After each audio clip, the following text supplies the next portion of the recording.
Hello friends, let's start today's class. चलिए आज का क्लास चालू करते हैं।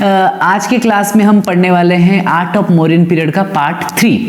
पार्ट 1 और पार्ट 2 में हम कैसे मौर्यन पीरियड कैसे एग्जिस्ट किया, उसके साथ कैसे स्तूपस बने, बिहारस बने, चैत्यस बने, मेनली कौन कौन से रिलीजियन उसके अंदर आए, फिर कैसे सारनाथ में लायन कैपिटल बना, लायन कैपिटल का क्या क्या डिटेल रहा, ये सारी चीज़ों के बारे में हम पढ़े हुए थे। और आज हम ये जो लास्ट एपिसोड है पार्ट 3 का, इसमें हम पढ़ेंगे दीदारगंज यक्षिनी के बारे में कि यक्षिनी जो दीदारगंज में मिला उसका कैसे बनावट रहा, क्या क्या डिटेल रहे और उसमें जानने की जैसे और क्या क्या चीज़ें हैं जो कि मौर्यन पीरियड का मेनली डिस्कशन का पॉइंट है। ओके, रेफरेंस के लिए मैंने लिया है एनसीईआरटी का पार्ट 1 का book, history of fine arts part 1, जो 11th के सीबीएसई के हिसाब से पढ़ाया जाता है। और इसको हम पढ़ रहे हैं एक एमसीक्यू के हिसाब से, जहाँ पे हम लाइन बाय लाइन पूरा डिटेल्स में जानने वाले हैं कि जो आर्ट ऑफ मौर्यन पीरियड है उसमें क्या क्या हो रहे थे। Okay, so friends, let's start the class.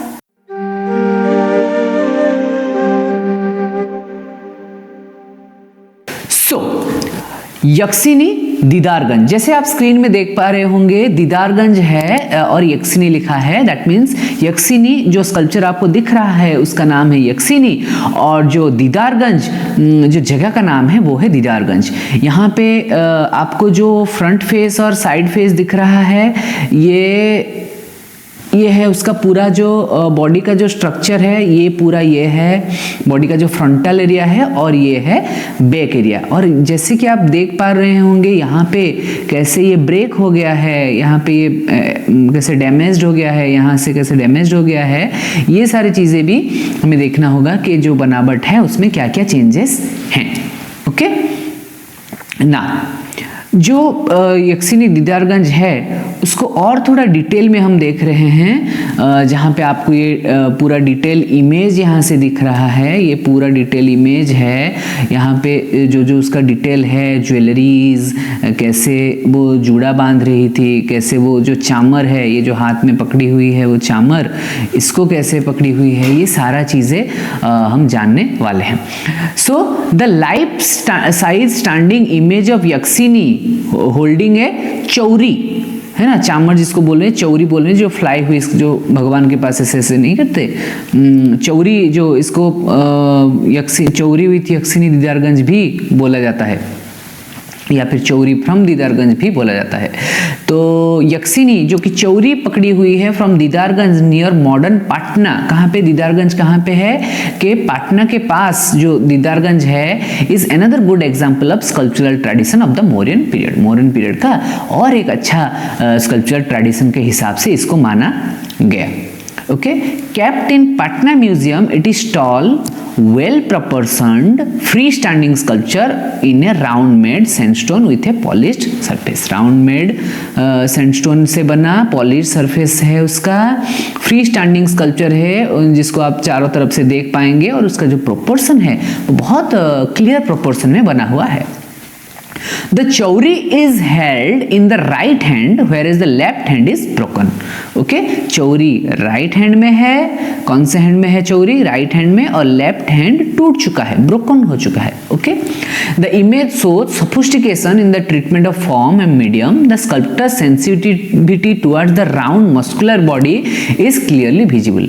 यहाँ पे जो स्कल्प्टर है वो हमेशा ये जो बॉडी का जो स्ट्रक्चर है, ये हमेशा ये बॉडी का जो, यहाँ से देखिए आप, यहाँ से देखिए आप, यहाँ से देखिए, ये सारे जो जगह हैं ये हमेशा उसको एक राउंड स्ट्रक्चर में बनाने की कोशिश किए हैं, और जो बॉडी है उसको मस्कुलर बनाने की कोशिश किया गया है। Okay, the face has round fleshy cheeks. क्या क्या है इसमें? फेस हैज राउंड, एक राउंड फेस है, जो चिक है या फिर गाल है वो बहुत फ्लेसी है, मतलब उसमें आपको अगर यहाँ से दिखाऊं, ये देखिए ये फ्लेसी चिक है, आपको पता नहीं चल रहा है कि यहाँ पे बोन है, या जो बोन दिखता है वो नहीं है, वो ज़्यादा फ्लेश है। चारों तरफ देखिए, चारों तरफ यहाँ से फ्लेश है चिक पे।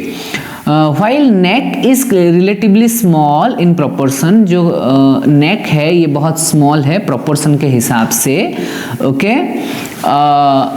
Folds of nose and lips are sharp. Eyes, nose and lips ये clearly visible हो रहा है, eyes, nose और lip. Folds of muscles are properly rendered. जो muscle का जो fold है, muscles के जो folds आ रहे हैं, यहाँ पे folds आ रहे हैं, ये सारे भी clearly visible हो रहा है. The necklace beads are full round. जो नेकलेस बीड्स भी हैं वो भी राउंड हैं. ये जो नेकलेस बीड्स हैं ये भी राउंड राउंड बने हुए हैं. Okay. Tightening the garment around the belly creates the effect of bulging belly. ये जो आ रहा है यहाँ से जो इफेक्ट आ रहा है ये नेकलेस, इसको देख के पता चल जाएगा जो बॉडी का जो बेली है वो एक बल्जिंग बेली है. Lower garments has been rendered with great care. Every fold of garment with legs sewn by the protruding lines. क्या बोल रहे हैं, हम थोड़ा ऊपर जाएंगे तो ही पता चलेगा कि ये जो लाइंस है, ये जो आपका लाइंस बने हुए हैं यहाँ पे, ये बहुत ही क्लियरली ये लाइंस, यहाँ पे जो ड्रापरी है उसका लाइंस, यहाँ पे जो गहना है उसका लाइंस, ये सारा चीज़ों को भी बहुत डिटेल में बनाया गया है. ओके ना. Every fold of the garments clinging to the legs which also creates somewhat transparent effect. जहाँ पे वो transparent effect दिख रहा है. The middle band of the garment falls till the feet. जो middle garment है वो feet तक आ रहा है. middle garment मतलब जो यहाँ पे ये जो middle garment है ना, ये पूरा feet तक आ रहा है. ये पूरा ऐसे नीचे तक feet तक आ रहा है. Okay. The image stands firmly, equally and impressive. Heaviness of torso depicted with by heavy breasts. क्या हुआ, ये जो टॉर्सो है यहाँ पे जो हम टॉर्सो मार्क कर रहे हैं, ये टॉर्सो को भी बहुत हेवीली दिखाया गया है, जहाँ पे जो ब्रेस्ट मार्किंग है वो भी इसीलिए बहुत हैवी किया गया है.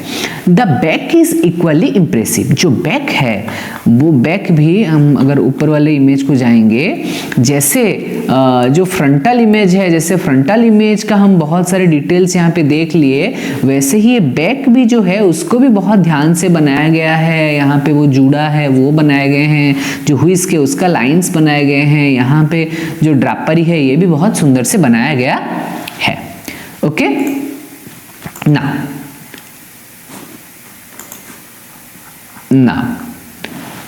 the hair is tied with a knot. Hair को एक नॉट से टाइड किया गया है. एंड क्या हुआ, द बैक इज बेयर. जो पीठ के साइड है वो खुला है, कोई ड्रापरी ज़्यादा है नहीं, एक बस पतला से एक ड्रापरी आया हुआ है. राइट हैंड में व्हिस्क पकड़े हुए हैं. Okay. These are the basic things of Yakshini in Didarganj. और चौरी बियरर भी उसको बोलते हैं कभी कभी. तो अगर क्वेश्चन में चौरी बियरर आ गया तो आपको ये मान के चलना होगा कि चौरी बियरर बोला जा रहा है, मतलब यक्षिनी फ्रॉम दीदारगंज के बारे में ही बोला जा रहा है. Okay. Then the last thing, the method of working collective in nature and times a specific portion of movement said to have been patronized of the particular patron. क्या हो रहा था कि एक कलेक्टिव नेचर में काम किया जा रहा था. जैसे हाथ कोई बनाएगा, पैर कोई बनाएगा, बॉडी कोई बनाएगा, यूं एक कलेक्टिवली बनाया जाता था. और जो पेट्रोन हम देख रहे थे कि कलेक्टिव पेट्रोन्स हो रहे थे, मिलजुल के पेट्रोनिज्म हो रहा था, या फिर वो जो आर्टिस्ट को देने का काम है वो हो रहा था. तो लोग अलग अलग जगह के लिए भी अलग अलग पेट्रो, कोई बस फेस के लिए पेट्रोनाइज कर रहा था, कोई बस गले के लिए कर रहा था, कोई फ्रंट बॉडी के लिए कर रहा था, कोई बैक बॉडी के लिए कर रहा था. यूं पेट्रोनाइज हो रहा था. Okay. Traders recorded the donation along the place of origin. Traders क्या किए, डोनेशन लिए और ओरिजिन के बारे में भी वहां पे मेंशन किया गया. In the subsequent centuries, stupas are elaborately built with a certain addition like enclosing of the circumambulatory path with railings and sculptural decoration. There are numerous stupas constructed earlier, but expansions or new additions were made in the 2nd century BCE. Mainly जो expansion बना वो 2nd century, बहुत सारे stupas बने लेकिन उसको जो expand किया गया अलग अलग चीजों से वो 2nd century BC से start हुआ. Stupa consist of cylindrical drum. Stupa में क्या रहता है? cylindrical drum रहते हैं. ऐसे जैसे आप देख पा रहे हैं ना, ये cylindrical drum, यूं cylindrical drum रहता है. इसको हम एक सर्कुलर अंडा के तरफ के हिसाब से भी या ये भी देख सकते हैं. विथ ए हार्मिका और छत्र. यहाँ पे ये जो पार्ट है हार्मिका और छत्र, अंडा, हार्मिका, छत्र. Top which remains consistent throughout the minor variation and changes shape and size apart from this circumambulated path. यहाँ से एक पाथ होता है जहाँ पे आप इसको चारों तरफ परिक्रमा कर सकते हैं. Okay, path gateways are added thus with the elaboration stupa architecture. क्या हुआ? धीरे धीरे जब एक्सपांशन हुआ तब गेट नहीं था, फिर धीरे धीरे गेट हुए. ये जो एक्सपांशन हुए चारों तरफ घूमने का ये वाला सिस्टम बनाया गया, ये धीरे धीरे एक्सपांड ऐसे होने लगे. Okay, with the elaboration of stupa architecture. During the early phase of Buddhism, Buddha is depicted symbolically through footprints.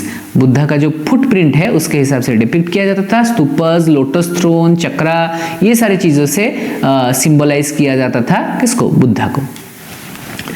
This indicates earlier the simple workshop or paying respect, or at the time depicts historians of the life events.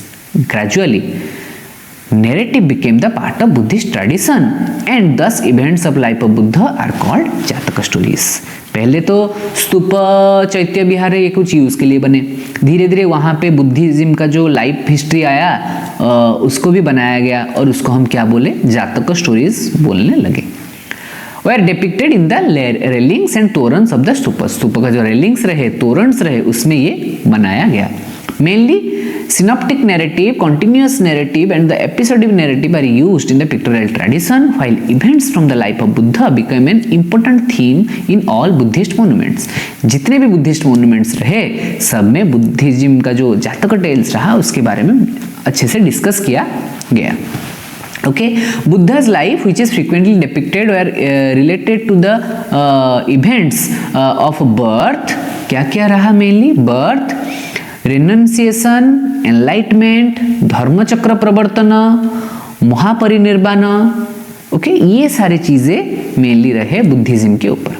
Among the Jataka stories, there are frequently depicted are the छदंत जातक, बिरुरपुंदित जातक, रुरु जातक, शिबी जातक, बेसंतर जातक and Shyama जातक. जितने भी जातक tales बने उसमें भी अलग अलग डिविजन्स रहे और ये सारे डिवीजन में काम हुआ. So this is for today's class. आज के क्लास के लिए इतना ही. हम मेनली आज की क्लास में पढ़े दीदारगंज के चौरी बियरर या फिर यक्षिनी के बारे में और सम ऑफ द बुद्धिस्ट स्तूपास के बारे में कि क्या क्या डिटेल रहा, कैसे पैट्रोनिज्म हुआ, कैसे उसको एनलार्जमेंट में कैसे गया, एक्सपांसन कैसे हुआ, ये सारी चीज़ों के बारे में हम आज मेनली पढ़े. तो आज के क्लास के लिए बस इतना ही. आपका कुछ भी डाउट हो रहा है इसमें आप कमेंट करके मुझे बताइए और अगर क्लास अच्छा लग रहा है तो सब्सक्राइब कीजिए, लाइक कीजिए और इसको खूब सारा शेयर भी कीजिए. Thank you so much. मिलते हैं नेक्स्ट क्लास में.